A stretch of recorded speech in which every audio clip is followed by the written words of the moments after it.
कहते हैं कलहारी कल कल करे, दुहारी छू होए, अपनी अपनी बांध से कभी न चूके कोई। किसी व्यक्ति की आदत आसानी से नहीं छूटती है। चीन की आदत दूसरे की जमीन हड़पने की है, जो आसानी से नहीं छूट रही है। पर अब इजराइल में नए प्रधानमंत्री आते ही भारत के साथ मिलकर भारत के तेजस में कुछ ऐसे बदलाव कर दिए हैं जो चीनी सेना के लिए बड़ी काल बन गई है। तो वहीं दूसरी तरफ आखिर फ्रांस ने इस बार फिर भारत को बड़ा तोहफा दिया है और फ्रांस के इस कदम ने भावुक कर दिया है भारतीयों को। इसके अलावा बहुत कुछ, आइए जानते हैं इन खबरों को विस्तार से। जब बात ग्रिपेन और राफेल की आती है तो भारत स्वाभाविक तौर पर राफेल को चुनता है। जब बात फ्रांस के साथ खड़े होने की होती है तब भी वो भारत जो दूसरे मामले में न्यूट्रल रहता है, वो फ्रांस के मामले में खुलकर बोलता है। आपको याद होगा जब इस्लामिक कट्टरवाद के खिलाफ मैक्रोन ने मुहिम छेड़ी थी, तब मुस्लिम देश पूरी तरीके से विरोध में आ गए थे मैक्रोन के। ऐसी परिस्थितियों में भारत संभवतः न्यूट्रल रहता है, लेकिन पहली बार भारत ने फ्रांस का खुला समर्थन किया था और ये कहा था कि इस्लामिक कट्टरवाद हर हाल में रुकना चाहिए। भारत इतने बड़े बड़े कदम फ्रांस के लिए क्यों उठाता है? उसका बड़ा कारण ये है कि फ्रांस अब जिस तरीके से भारत और रूस के बीच दोस्ती है, रूस भारत के लिए पक्के वाला दोस्त हुआ करता था, वैसा अब फ्रांस हो चुका है। फ्रांस के राष्ट्रपति मैक्रोन कहीं हद तक रूस से आगे बढ़कर ही भारत की मदद कर रहे हैं। बात अगर संयुक्त राष्ट्र संघ की करें तो संयुक्त राष्ट्र संघ में भी कई तरह के गंदे पॉलिटिक्स चलते हैं और ऐसे पॉलिटिक्स चलते हैं जिससे कि भारत को बदनाम किया जा सके या भारत की छवि को खराब किया जा सके। तब मैक्रोन ही हैं जो ऐसे गेम को खत्म करते हैं। एंटी इंडिया गेम्स मैक्रोन की वजह से धराशायी हो जाता है। वैसे आपको बता दें, फ्रांस उन देशों में शामिल है जिसके पास संयुक्त राष्ट्र संघ में वीटो पावर है। फ्रांस बस इतना ही नहीं, जब भारत और चीन के बीच तनाव बढ़ा था तब उनकी रक्षा मंत्री ने खुलकर कहा था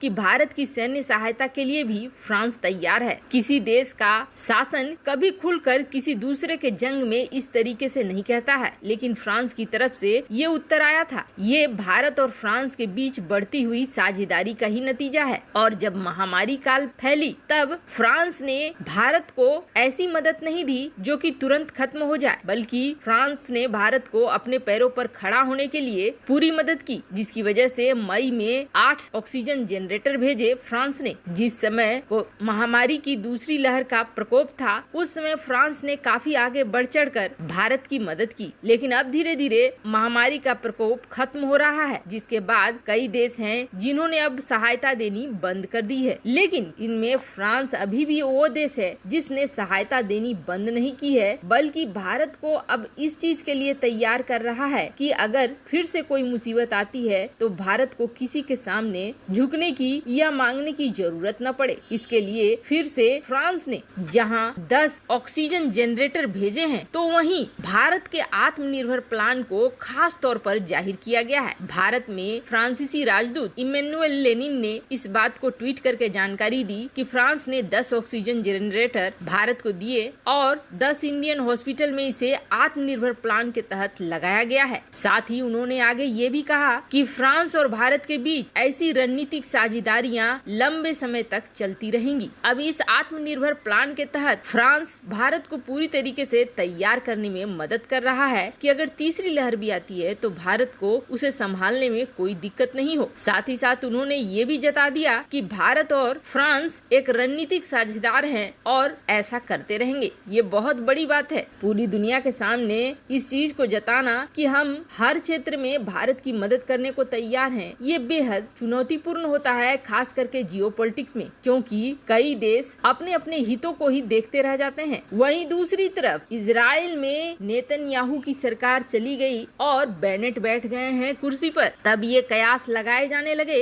कि भारत और इजराइल के बीच संबंध पता नहीं कैसे रहेंगे। लेकिन उस समय भी बेनेट ने ये कह दिया था कि हम रिश्तों को और मजबूत करेंगे और यहाँ तक कि उन्होंने भारत आने के अपने संदेश भी दे दिए थे। पर फिर भी कुछ देशों को ये उम्मीद लगी हुई थी कि शायद इजराइल और भारत के बीच बेनेट के आने के बाद रिश्तों में बदलाव आ जाए, क्योंकि यूएन में भारत ने फिलिस्तीन का समर्थन करा था। हालांकि वोटिंग में पार्ट नहीं लिया था, लेकिन फिलिस्तीन के बारे में समर्थन वाले वक्तव्य दिए थे जो कहीं न कहीं इजराइल के खिलाफ था। ऐसे में उम्मीद ये भी जताई जा रही थी कि कश्मीर मामले में और चीन के मामले में शायद इजराइल के नए प्रधानमंत्री उस तरह से सामने न आए जिस तरीके से नेतन्याहू आते थे। पर मामला इससे कहीं आगे निकल चुका है। भारत का तेजस फाइटर जेट, जो कि भारत का अपना है, अपना बनाया गया है और इसे लेने के लिए न सिर्फ दुनिया के कई बड़े देश लाइन में लगे हुए हैं, बल्कि कई देश तो चीन के JF-17 के ऑफर को ठुकरा कर तेजस को लेना चाहते हैं, जबकि JF-17 की तुलना में तेजस का दाम ज्यादा है। फिर भी यही बतलाती है कि तेजस की गुणवत्ता और फीचर कितने ज्यादा अधिक है। ऐसे टारगेट जो कि बहुत ही ज्यादा मूव कर रहे होते हैं, बहुत ही ज्यादा हिल डुल रहे होते हैं, जैसे कि एक लड़ाकू जेट दूसरे लड़ाकू जेट को मारने की कोशिश कर रहा है, लेकिन दूसरा लड़ाकू जेट काफी कलाबाजियां खा रहा है। ऐसे में सटीक निशाना लगाना ये बहुत महत्वपूर्ण होता है। तब किसी भी लड़ाकू विमान के द्वारा छोड़ी गई मिसाइल कितने डिग्री तक घूम सकती है और घूमकर टारगेट को हिट कर सकती है, ये बहुत ही ज्यादा महत्वपूर्ण हो जाता है। भारत में इजराइल मिसाइलों के मामले में बहुत सारे हथियार दे रहा है, लेकिन इजराइल ने अब तेजस को और भी खतरनाक बना दिया है और इसे खतरनाक बनाने के लिए पाइथन 5 मिसाइल जो कि इजराइल ने भारत को दी है, उसमें बड़े बदलाव किए गए हैं और ये मिसाइल अब 360 डिग्री तक घूमकर भी अपने टारगेट को सही निशाने पर ले सकती है। और बस इतना ही बदलाव नहीं किया गया है, बल्कि इन मिसाइलों में अब ऐसा बदलाव किया जा रहा है कि एक लड़ाकू जेट से दूसरे लड़ाकू जेट में रियल टाइम डेटा शेयर हो सके, ताकि अगर आसमान में कई तेजस उड़ रहे हैं तो वो एक दूसरे में समन्वय बना सके और उनकी मिसाइलें किस दिशा में किस रेंज में जा रही हैं वो बिल्कुल रियल टाइम एक दूसरे को मिले। अब तक तेजस में भारत R-73 मिसाइल इस्तेमाल करता था जो कि रशियन ओरिजिन का था। 1990 के दशक में इसे काफी बढ़िया मिसाइल माना जाता था। वैसे आपको बता दें, पाकिस्तान के F-16 विमानों ने R-73 मिसाइल का ही इस्तेमाल किया था भारत के MiG-21 पर अब वो दिन चले गए हैं और अब तेजस में पाइथन 5 की इंटीग्रेशन की बात चल रही है, जो कि वक्त के अनुसार तेजस को बहुत बड़ा मदद दे रहा है। इजरायली टेक्नोलॉजी दुनिया की सबसे बेहतरीन टेक्नोलॉजी है जिसका साथ भारत को मिल रहा है। वैसे आपको क्या लगता है, इस वक्त फ्रांस हमारा सबसे अच्छा दोस्त है या रसिया या रूस? कमेंट कर अपनी राय जरूर बताएं। जल्द मिलते हैं अगले वीडियो में नई खबर के साथ।